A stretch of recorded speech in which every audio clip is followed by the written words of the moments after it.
Congratulations, back-to-back home wins, vital wins as well against a fabulous side. Yeah, for sure.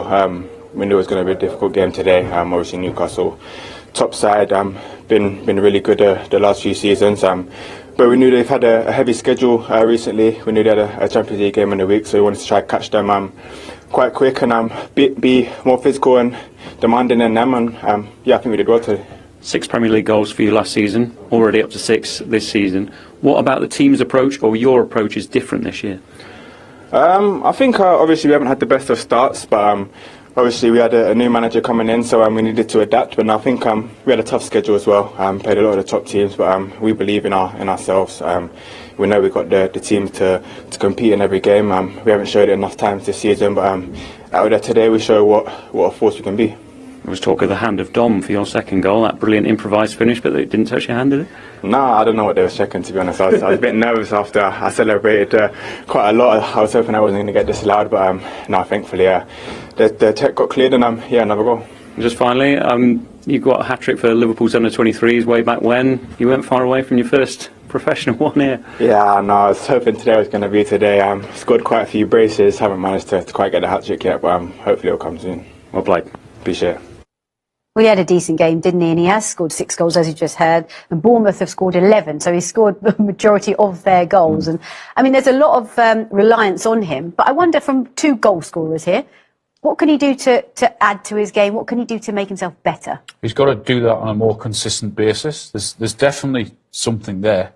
He's got the ability. He's just... And I know it's difficult when you're playing in a team that's going to be up against it most weekends and that they don't score many goals, but if Bournemouth stay up, then they're going to have to rely on him. It's going to be his goals that keep them up. He's a huge focal point in their team, and if he does well, you think, I mean, it's going to be difficult for them against the top teams, as it is for every team that are down there.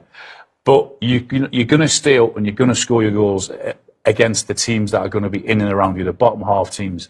And I know Newcastle aren't that, but they took advantage of Newcastle today. And he played really well, and he's got his team with 3 points today.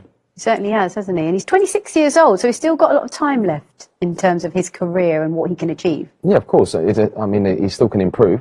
I think it's important that I think when you're number 9, you're not going to get too many chances. Their home form is really important. I think if they can play with that sort of intensity and create a lot of chances, then it's down to him to score the goals. He's the main man, but his energy levels today was really good. Running channels and when you work that hard, you get rewarded, like we'll see here. Just kept running, kept working hard, and it gets a lot of fortune, to be honest, with this goal here, because it actually comes off Willock and it just lands in his path.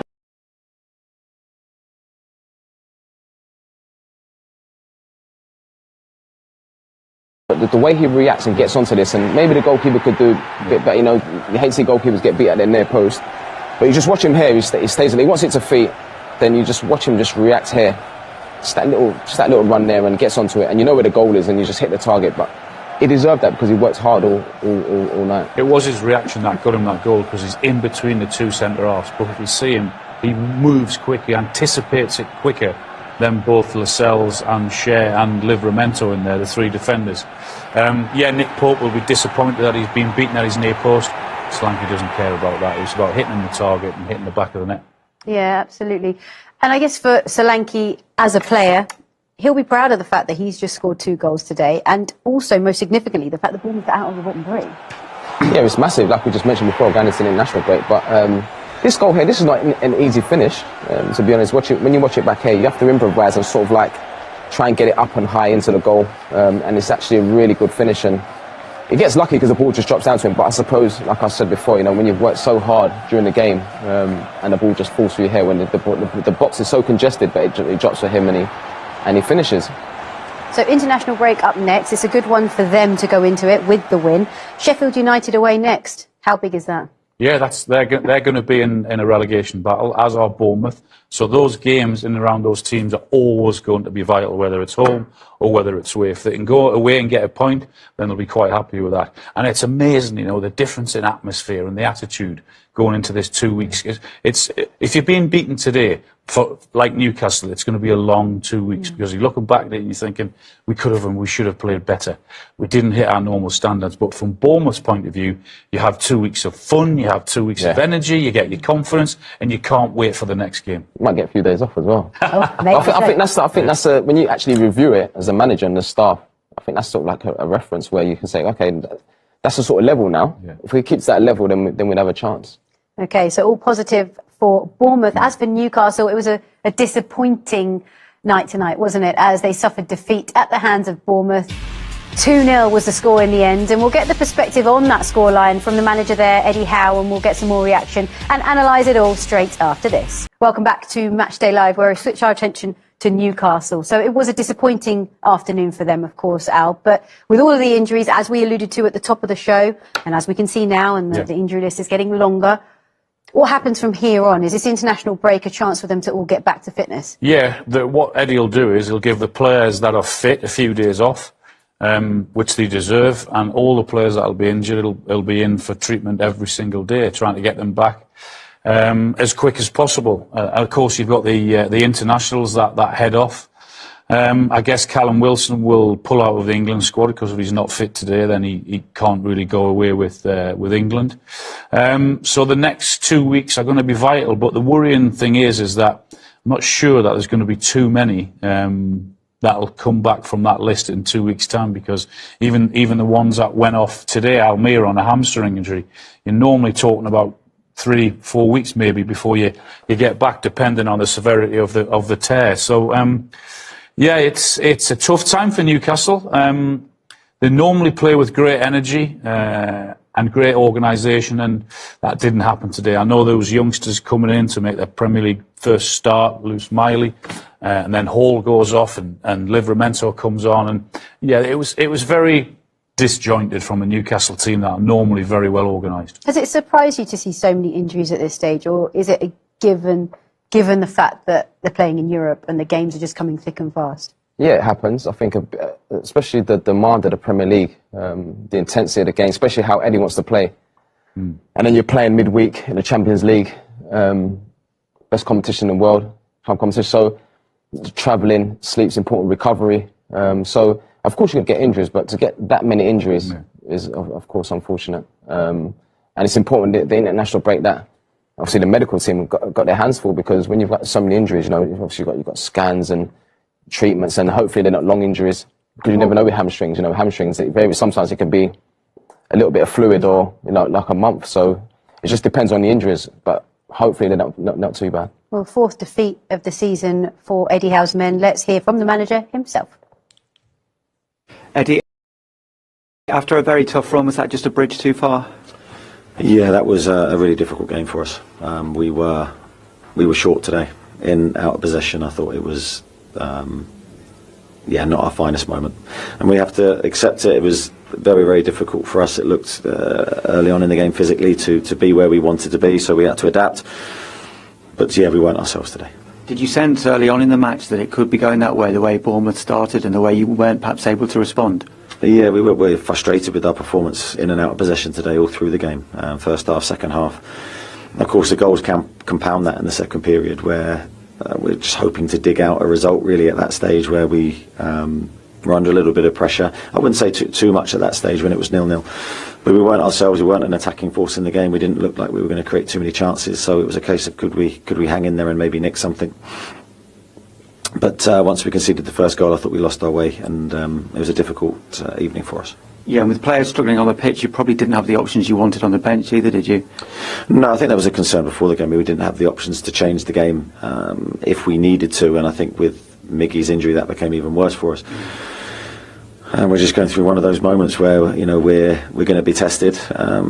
Really tough schedule, a lot of injured players. So today, as you say, probably at the start, it was a game too far for us. Is there an update on Almiron's injury? Well, we don't know until we get it properly diagnosed and scanned. And obviously you had to throw some young players in there as well. Probably not the circumstances you wanted to do that in, but they gave all they could. Yeah, no criticism of the young guys that came onto the pitch today, Louis Miley and Ben Parkinson. I thought they did well. But as you say, a tough environment for them because Bournemouth played well today, we didn't, and we suffered as a consequence. And even when you look at a challenge that like Sean Longstaff received and he went down, probably under normal circumstances, you might have liked to take him off as a precaution. There's possibly a couple of players we, in an ideal world, would have taken off earlier today, but we couldn't, and we weren't in a position to do that, and that's sort of a sign of how stretched we are. So they are stretched, as he said. It was a difficult game for them, and it's going to get tougher because you look at that fixture list after the international break. It's tough, not just necessarily with the teams that they're facing, but with the fact that there are 8 games in 24 days, Al. That's tough. Yeah, but that's what Newcastle wanted. Newcastle were desperate to get into the Champions League. It's what you fight. It's what they fought for last season, was to get into the top 4. And when you get into the top 4, you know that that's going to happen. So you need a big squad. And I know they're up against it with a financial fair play. And what's happened to Tonali obviously isn't ideal with all the injuries and suspensions that they already have. But you were right in terms of what you said. That's not a scary fixture list, but it's just the number of games in 24 days, I think you said it was, which that's the tough thing, is when you've got so many injuries and you're up against it, to have that many games in that short period of time. It's going to be really, really difficult for them. How do the players focus their minds then when they look at that list? What's the mindset going into that run up to Christmas? I think, obviously, now it's an opportunity to switch off, go away with your countries, and then when you get back, you have to obviously regroup. Hopefully, like we mentioned before, you get a couple of bodies back. That will help. But as players, look forward to it. Like Al said, at the end of the day, you work so hard to get there. The Champions League, where you want to play, you want to play against the best teams and the best players. So as players in the change room, you look forward to that.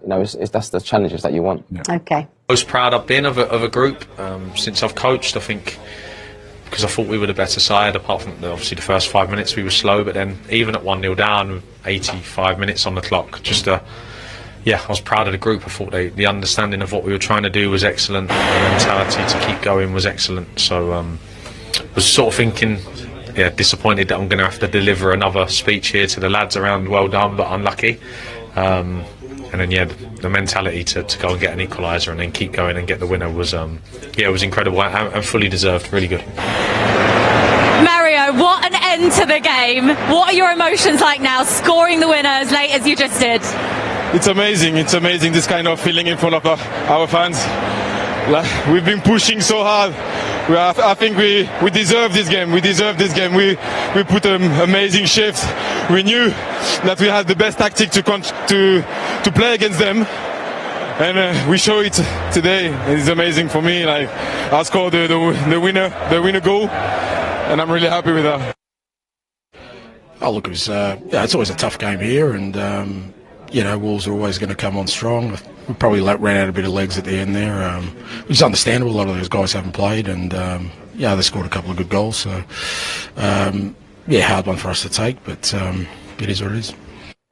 Tough afternoon for Spurs. It's back-to-back losses for them, but I think we have to start with Wolves because that was an incredible win. 2 goals in stoppage time. I guess there must be no better feeling in football, Al, than to score a late winner in a game. Oh, it's a great feeling when there's no coming back for the other team. You've worked so hard to get into that position, and for whatever reason, whether it was a good substitution, a bit of luck or great finish, it doesn't matter. To score that goal in the last minute or the last kick of the game, what a feeling. And they've given some of the top teams a bit of a tough run for their money this season, Wolves have. Yeah, Gary O'Neill deserves a lot of credit, to be honest. Young English coach, very much a forward-thinking coach. Good intensities, teams. They create a lot of chances. Got good players, good individuals, and he's done really well. And it was a tough test for Tottenham today.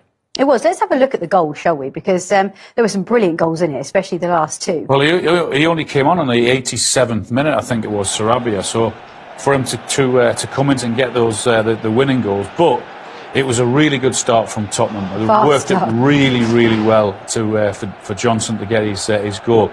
And just watch his movement, how quick he is to react.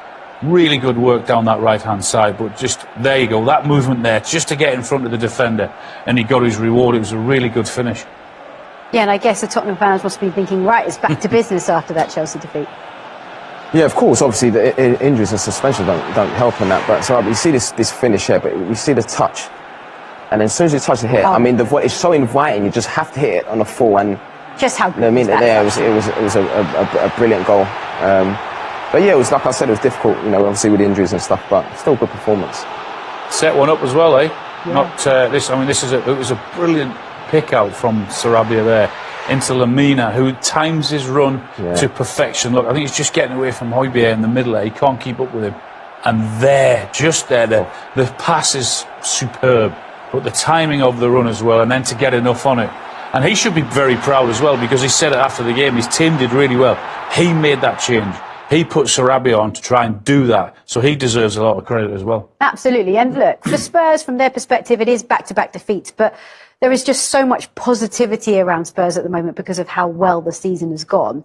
Yeah. In Ange, I think the Spurs fans definitely trust. But look, you work there with the under-18s as a coach. What is the mood like around Spurs at the moment? Yeah, it's bouncing. I mean, it's good. The atmosphere is really good, as you can imagine. And it's been an amazing start to the season. The manager's come in, and I think the first thing he has to deal with is, how do we try and replace someone like Harry Kane? You're not going to do that, so you have to deal with that situation. But to bring the boys together and lay down a philosophy, how he wants to play, always on the front foot, working hard. Obviously it helps when someone like James Maddison walks into the door and hits the ground running. A fantastic player. Then you get the best version of Basuma.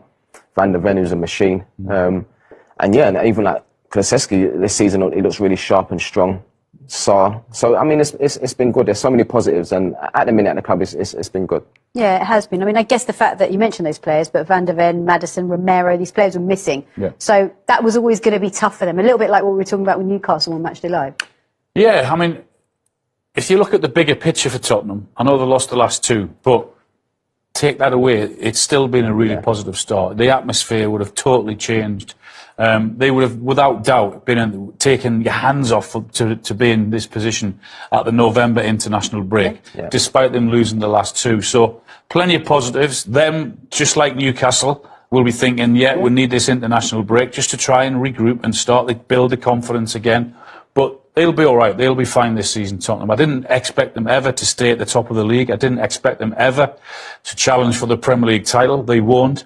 What they could challenge for is to try and get a place in the top four, which, with, again, what happened to Newcastle last season, without being in European competition this season, already out of the Carabao, that, in a way, might help them with the less number of games. Is that the expectation, then, for Spurs? Top four? I think it's realistic. I think, of course, the results have been good, but I think what's probably more pleasing is the performances. How you go, the home game against Man United where you dominate possession. You're brave. Away at Arsenal. I can't remember watching even the teams I played in at Tottenham. I can't remember being, away from home at Arsenal being so brave on the ball and dictating the play. So I think the performances have been really good, and I think realistically, of course, you want to try and get into that top four. OK, well, you mentioned Arsenal, so let's head to the Emirates next as they took on Burnley. Arsenal, of course, coming off the back of that Premier League defeat to Newcastle. So what happened when they met Burnley today? Well, let's find out in the company of Matt Upson and Bill Leslie. Against Sevilla, like we did against Newcastle and we did today, the consistency of playing at that level is going to help us a lot to win games. I'm so happy. My teammates, they were laughing to me because I don't score. So now it's only the beginning. I will score more, I hope. And yeah, I'm so happy to score and to help the team. And it's a good win today. Alex Zinchenko, another player that doesn't score often, but what a finish. Yeah, it's because of me, because I create the chaos in the box. But yeah, I'm so happy for him because he scored a really good goal. I think it will be his last one because I'm not sure he will score again. But yeah, I'm very happy for him. The last two goals are in the end what costs us. The fact that we're, it's funny because there's a red card at the end that happens for Arsenal. So that's football. It could be that you're one goal down or you're level, and when the red card happens, those games can shift and you get a result. We put ourselves in a good position, but we'll feel gutted about the couple of mistakes that have cost us today the points. But we played against a very good team, and it was a good performance. So 5 defeats in a row for Burnley, but a great win for Arsenal, back to winning ways, and a couple of firsts with Saliba and Zinchenko scoring their first goals. Do you remember your first goal at St James's Park? I remember it very well indeed, and they'll be having a good night tonight, and they'll never forget that moment. And so they shouldn't. From a Burnley point of view, it's really poor defending, poor from the goalkeeper, really weak from crosses. But he'll remember that, and back to winning ways for Arsenal in the league. It's what they needed. Yeah, special for Saliba, his first goal at the Emirates, and it was a good performance from Arsenal all round. Yeah, I mean, they're a good team. They play the right way. Arteta's a fantastic coach. They dominate the ball, create these overloads in like central areas so that their wide men can, just get at people and show their best. The Sakas, and so it's again another good performance. And you do fancy Arsenal to be up there with Man City, I think, challenging. Do you think the same? Yeah, I do. Yeah, I think they'll be. I mean, I think City will win it, but I think Arsenal will push them. They'll learn off their experience from last season. What do you think they will learn from last season then? The experience of trying to go all that way, and the experience of not being overawed by a very, very good Manchester City team. It's one thing thinking you can do it, and it's another actually going to do it, because we know how brilliant Pep and how great his team is. But it'll be tough. They're certainly not going to be favourites, but I think they'll put up a really good fight again.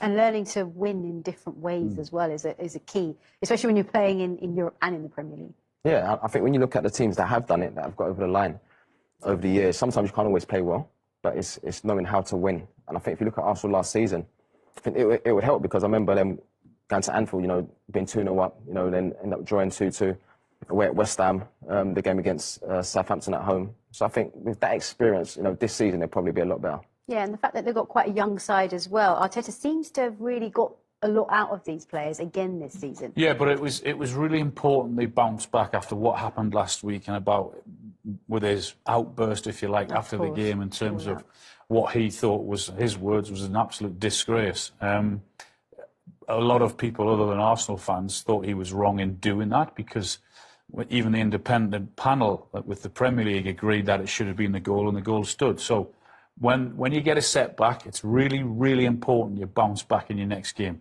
They've done that. It wasn't vintage Arsenal. It didn't need to be. It doesn't have to be, particularly after the win of the Champions League. They just had to go out again, get the 3 points, get into the international break, which is what we've mentioned again, build the confidence up again slowly, and they go from there. OK, and what about from Burnley's perspective? Look, they are in the bottom three. They're joint bottom with Sheffield United. What do they need to do? I feel like when I'm watching this Burnley side, they're playing the same as they did in the Championship, and I'm not sure if that's really quite working for them. Yeah, because I think as young coaches, of course, you want to sort of like build up from the back and, dictate the build up and create overloads. But I think he did that in a Championship. It was really successful. It was not easy, but easier. I think in the Premier League, if you are going to do that on transition, you're going to get punished. If you lose the ball, you're going to get punished. And I think maybe he has to change his style. Maybe you can do that at home, but I think sometimes away from home you have to change your style. But it don't look like he's going to change, to be honest. I mean, like, nothing's really changed. They're playing exactly the same way. I mean, the number, I know it didn't happen today, but some of Burnley's strengths are, you've seen it today in terms of crosses coming into the box. I really don't think the goalkeeper's comfortable when balls are coming into there. It doesn't look as if he has that presence to come and command his 6-yard box, which you need your goalkeepers to do. It's a big, hard, ugly place at times, is that when balls are raining in, you've got strong guys in and around there, and you need that presence, and I think that's a weakness for them. And also what was a strength for them last season in terms of having played the way they did and passing out and all confident on the ball, they've gone up another level in the Premier League. They're still continuing to do that, but week after week after week, I see Burnley get punished because of that. They make a mistake because of the pressure that's being put on you. And when you make mistakes at this level, we know you get punished, and that's what's happened to Burnley. And also 2 big home games coming up for them after the international break against Sheffield United as well as West Ham. We had to score earlier, and also then the second, because I think in 2 halves we created 7-8 very good chances, but we didn't net. Or we did net 1, and then till the end you have to fight and battle and don't concede a goal, because as you know, a team can always make for one moment 1 goal, and that would not be deserved by Luton.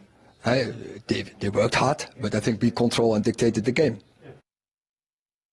I think we played well in the first half. We controlled the game well, and played in their half, and we created a few good opportunities as well. You know, I think we should have scored at least one goal, and then in the second half as well, I think we came out and kept playing well. And only after the first goal, I think we dropped down a little bit. But yeah, we got the 3 points, and that's the most important thing. Obviously disappointed that we've not got anything from the game.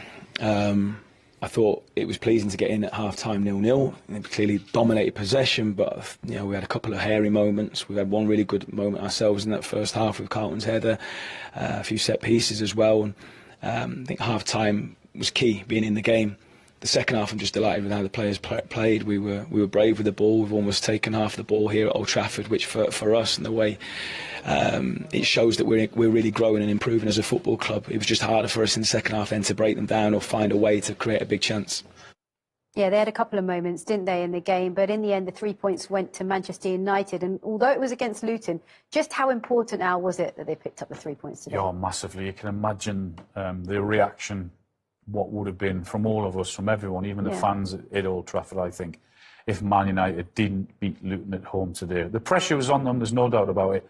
It wasn't about performing today for them. It was just about getting the 3 points, no matter how it came, just get those 3 points and move on. That's all that mattered for them today, I think. And it didn't even matter who scored, and it was the unlikely goal scorer of Lindelof, who hasn't scored in 3 years, that actually scored the goal that separated the two sides. Yeah, like you said, it's just a case of just getting the 3 points, and it's a set piece, and it comes back into the box, and it sort of like just drops down for him, really. I think Luton were a little bit unlucky. Obviously, a few bodies tried to block, but I think the way he just drops in his path here, and all he has to do is just direct it into the goal. But I mean, it's Rob Edwards after the game said he was disappointed, to go in 0-0 at half-time, and, second half they managed to get the goal in that, but you wouldn't say it was a great Man United performance. It hasn't been great there. I mean, over the years, so it's normally one of the hardest places to go in the Premier League. But I think they need to get their top players firing for sure. Including their strikers. And when you look at the stats, I mean, Rashford's the only forward to have scored a goal for Man United this season. He scored 30 last season and he's only scored 1 this campaign. Give us an idea from your perspective as a striker, what's going on here? I think the simple answer is we don't know because we're not within the football club. But what we're looking at is someone who clearly looks very unhappy. He looks moody, and when that's the case, you're never going to perform at your best. Whether he feels he's better than what's at Old Trafford at this moment in time, I don't know. Whether he feels let down because of recruitment, because he went to another level in terms of his goals last year. The club haven't gone to it this season, which maybe he wanted or expected to. Yeah. But you're not seeing a happy footballer, you're not seeing a happy person at this moment in time in Marcus Rashford. He looks a different player for England than he does for Manchester United. It's interesting, isn't it? Yeah. Considering how well he performed last season. I think many fans would have thought he would have pushed on this campaign. But I think so. And I think you have to. That's the pressure of centre forward. You score 30 goals one season, can you score 31 next season? I think that's the sort of the pressure that you have to put on yourself. I think you have to be obsessed with scoring goals. It's a good pressure. And I don't know, listen, I love Marcus Rashford, and Al said, when he plays for England, he seems like a completely different player. I think when you look at his vibe and his body language, he doesn't look happy. Yeah. That can affect your performance. And you see the last chance there where he takes 2 touches and you think, okay, a confident Marcus Rashford will hit that first time, where, all these sort of like familiar situations, all your instincts kick in. But it just seems off it at the minute, and they need to get him back to his best.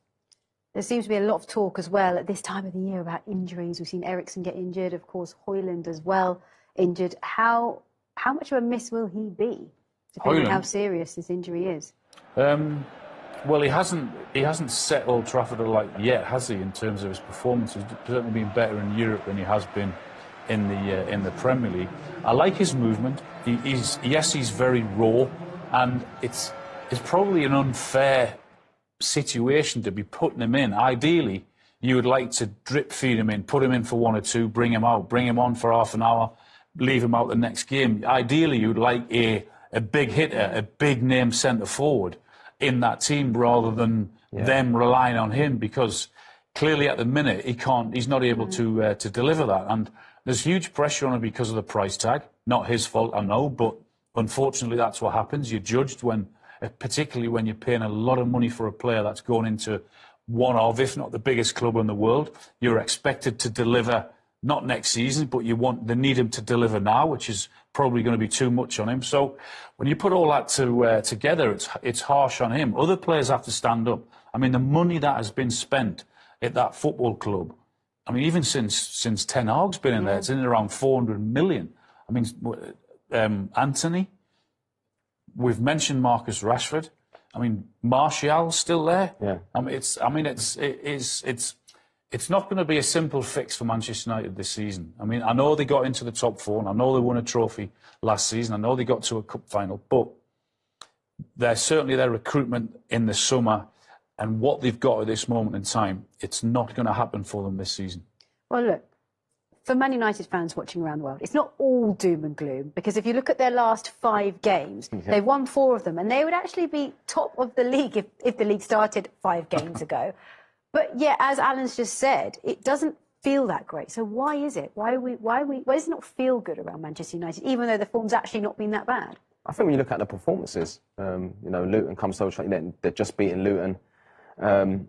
You look at Man United, and just before we spoke about Burnley and an identity, they're playing the wrong way because they did in the Championship, but there's some sort of identity there. This is how they want to play. When I watch Man United play, I don't know how they play, to be totally honest. And their top players are not performing. But obviously, when you look at the graphic there, it's, for a Man United fan, you think, okay, it's not too bad.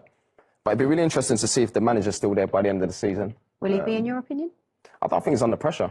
I think he's under pressure, and he has to get his best players to perform and better performances. I think there's a lot of negativity around the club at the minute. It's a bigger picture, isn't it? Yeah. I mean, eventually, what happens at the top of the football club eventually filters its way down onto the football pitch. Now, people will say, what's that got to do with the players and the manager? But eventually, the attitude and the mood of the club always comes down, and that's what's happening at the minute at the football club.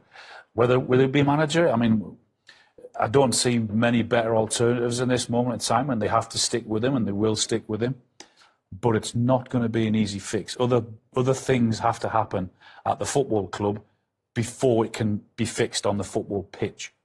Okay, well, let's move on to Palace up against Everton, and Palace fans were delighted to see Eze back in the starting lineup. So did he make an impact? Let's find out with David Phillips and Gary Taphouse. At half-time, I was feeling reasonably satisfied and certainly reasonably confident that we could come back, and if we continued playing well, take the lead in the second half. So to concede yet again from a similar sort of situation and go 2-1 down and have to do it all over again. But after that, I've got to say, I thought the players actually did well after that. They played some good football. They certainly pushed Everton back, and we were creating chances and half chances. So when we equalised, I was actually more than satisfied. So I'm extremely frustrated, really, and saddened by the fact that we couldn't at least hold on to a point, because I think that no one would have begrudged us that from today's performance. You find a weird way of enjoying them games. It's not enjoyable as when you're winning 3-0, trust me. No, look, I mean, they're a good side. We knew that. I think they didn't play as well last week, and I think their manager spoke fairly about that, but they won. They came in, I thought, second half, they took the game on like they often do here. We've had to defend very well as a team. We didn't really use the ball well, but that little spell before the third goal, we were just finding a foothold in the game for probably the first time in the second half. And a fantastic goal. I mean, the play to create the goal, the ball from Duke, and a fantastic finish from Ganner, I thought was excellent when he came on. The momentum is great. We knew the game you have in the beginning of the season was a little bit difficult because of the result, but I think the performances were very good. At the moment we winning games, so that's the big difference. As we said, in football the most important thing is to win games, and at the moment the momentum is great. The team is working so hard, so yeah, I think we deserve to have those points so far. Another big win for Everton. How they're turning their season around. We'll come to them in a moment, but let's talk Palace for a moment. Eze back in the side. Alan, how much of a difference does he make to this Crystal Palace side? Yeah, he's a really good footballer, really talented. Got huge ability in terms of always going to be a threat. Played very well today. You've seen the penalty that he scored. He was looking for another penalty as well, but because of his great skill, that gets him into the position here. I mean, there's no doubt this one is a penalty there. You can see Braithwaite flicks his leg out, and it's a stupid challenge. but he's making the defender do that. He's drawn the defenders in, is inviting them in for a challenge, and that's really clever play by him. And, I mean, this is such a nonchalant penalty, isn't it? Yeah. Sits Pickford down there, he doesn't know what to do, and I love his celebration at the end. That is so cheeky. Very clever. Love it. Very clever. But he's a great player, very skillful player, isn't he? Yeah, they definitely needed him back. I think he's like a street footballer. You know, when you watch like Power League and you see players that just play like off the cuff and express yourself, I think he's one of those players, and I think he just appreciates where he's at. You know, you look at his journey and being released from like 4 clubs, like from Arsenal, went to Millwall, didn't work, and all of a sudden now he's in a situation where he's in the Premier League, he's in and around the England squad. He just loves playing football, and you can see that when he plays. Yeah, you can. And actually, there was a point where we were talking about Everton, and I don't think anyone was enjoying watching them, and they weren't enjoying their football. Now, I'm looking at the stats. They've won 6 of their last 9 in all competitions, and now with an 86-minute winner from Idrissa Gueye, they've won another game. Well, they've got a manager who knows what he's doing at this level in the league. What you need to do to get enough points. Nothing phases him. He never panics. They had injuries. They've got Calvert-Lewin back in there, and they're looking a much better outfit and unit now, and becoming tough to beat. Yeah. You know what you associate Sean Dyche with? That's what Everton are now. And they're winning on the road as well. They've won 5 of their 7 away games, which is big as well. Yeah, I think if you look at Everton last season, the struggle, I think it's probably, the conversation is probably like, how many points can we get from now, from the first part of the season? Instead of getting to the second part of the season, when you're at the bottom, you're scrapping for results. Can we find a way of playing, like you mentioned, away from home and get some structure, keep Calvin-Lewin fit, who's a massive player. Just Makes a difference. Unfortunate with injuries. And at the minute, they look like a really good team. We wanted to put pressure on them and to make them feel that it was going to be an uncomfortable game. They will receive the press, they will not play comfortable. And I think it was key to start strong. We had some chances just at the beginning. We couldn't score. And it looked in the half-time, you know, these kind of games where, okay, we've been by far the best team in the first half, but 0-0, it's a dangerous game. But fortunately, we could finish the work. Yeah, that was a really difficult game for us. We were short today in out of possession. I thought it was not our finest moment, and we have to accept it. It was very, very difficult for us. It looked early on in the game physically to be where we wanted to be, so we had to adapt. But yeah, we weren't ourselves today. We knew it was going to be a difficult game today. Obviously Newcastle, top side, been really good the last few seasons. But we knew they've had a heavy schedule recently. We knew they had a Champions League game in a week, so we wanted to try to catch them quite quick and be more physical and demanding than them. And I think we did well today. They did do well to beat Newcastle at home. 6 goals now for Dominic Solanke. He's matched his goal tally for last season. How well did he play today? It's quite interesting what he said there in a post-match about, knowing that, Newcastle will be tired and can we take advantage of that, the travel in the Champions League midweek. But he was fantastic, a lot of energy. The goals were good. Got a little bit of luck here, but the way he gets onto the ball there, hits the target, like all forwards should do. But just the rewards from his hard work, really. Ran the channels, held the ball up well. All the things that you expect your number 9 to do, he did that today. And they're very reliant on him, aren't they, Al? Yeah, if Bournemouth are going to stay up, then it's going to be because he's scored a number of goals that will keep them up. He's going to be an integral part to everything they do this season. Deserved the plaudits we're giving him, and everyone will give him, because he played very well, and Newcastle couldn't handle him today. No, I mean, it was a big win for them, and it means that Bournemouth climb out of the bottom 3.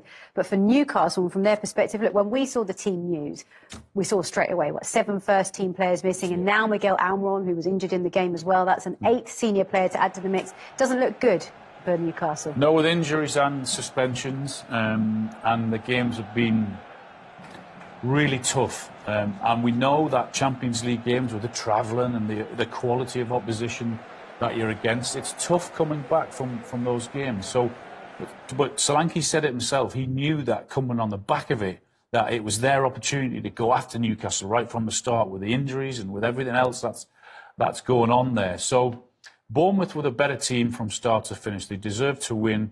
And Newcastle have now got to dig deep, because I know they've got the international break, which they might get 1 or 2 back. But the worrying thing is Almiron goes off again today with a hamstring injury, so automatically you're thinking he's unlikely to be fit for the next game against Chelsea in 2 weeks' time. But they've got to use the international break to give the players that are fit time off and rest, and also to try and get 2 or 3 back and get the necessary treatment that they need. But because of the very high standards that Eddie has set this Newcastle team, and the bar is high now for Newcastle because of what they've achieved and who they are and what they are now. But today they never hit those heights at all. It was a really poor performance. They never got going. They couldn't get any energy going. They couldn't get any passing going. And they didn't deserve anything out of the game. Yeah, and as we saw from that list, 8 first teamers missing now, which is a huge loss for the side. However, we move forward now. International break, as Al said, they have a chance to reset and recharge. Hopefully some of those players will come back. Yeah. But then you look at the fixture list on the other side, and there's 8 games, within 24 days. It's a very busy time for Newcastle. How do the players get their minds intact? What's the mindset going into that fixture list? Well, for the manager, I can imagine the mindset's, right, I need to get all my best players fit. In fact, you need a big squad, obviously. You see the games there's tough games. For players, I mean, you look forward to it. You can't wait because you worked so hard last season to get into the Champions League. That's where you want to be as players and as a club. And you get there and you want to be there and compete. So as players, you look forward to it. But for the manager, of course, he wants to, get all these players fit. I can imagine the medical team would be under pressure. Yeah. But, that's where you make your money. So they definitely need those players back because it's difficult to play that how they want to play with that intensity. And you saw that today. There was, with and without the ball, they were off it, weren't at their level, and then on the Okay, well, let's take a moment now to just have a look at what we have enjoyed today in the Premier League and what we can look forward to tomorrow. There you can see the 5 games we've enjoyed. You've got 4 home wins there and 1 away win. That was Everton's late win against Crystal Palace. As for tomorrow, it's a Super Sunday, really. 5 fixtures. Aston Villa hosting Fulham, Brighton hoping to build on that impressive win in Europe. They host Sheffield United, who are joint bottom of the table. Liverpool are unbeaten at Anfield in all competitions. They host Brentford. West Ham again did well in Europe, so can they build on that against Forest? That's the question for those West Ham fans. And then you've got Chelsea against Manchester City, which really is the glamour tie, isn't it, of this weekend? And we'll talk about that one in a moment. But let's just have a look at that Premier League table, shall we? And it is Manchester City that hope to extend their lead at the top by 3 points. So currently they're joint with Arsenal. Liverpool do have a chance to go level with them on 27 points. But if City pick up the 3, they'll go 3 points clear going into the break. It's Arsenal, Tottenham, Liverpool currently completing that top 4 with Villa and Manchester United completing the top 6. So let's have a look at the bottom. And I guess a significant move really was for Bournemouth today, climbing out of that bottom 3, leaving Luton, Burnley and Sheffield United in it, having only picked up 1 win all season each. So let's have a chat about this glamour tie on Sunday, shall we? Al, you've got a smile on your face. How much are you looking forward to it? Yeah, it should be a great game, particularly after the result that Chelsea got. Are they back? Was it a bit of a fluke? Was it? I think they've still got a lot of work to do. I wouldn't say it was a fluke, no, but I don't expect them to beat Manchester City tomorrow. Whatever team they put out, they're always going to be a very good team. And they've made a really good start to the season and worrying for the rest of the league. At this time of year, normally Manchester City go on that really good run where they just keep on winning and winning and winning. So I'd expect them to win tomorrow. Best start for Man City for 5 years. Which way is it going on Sunday? Scary, isn't it? It is, isn't it? Yeah. It's almost like they're playing in second gear. They get to this part of the season and it's just like full throttle and they just blow teams away. But I think it'd be tougher for Chelsea the way they play. I mean, they're an amazing team. Well, we're looking forward to it. Thank you for your company.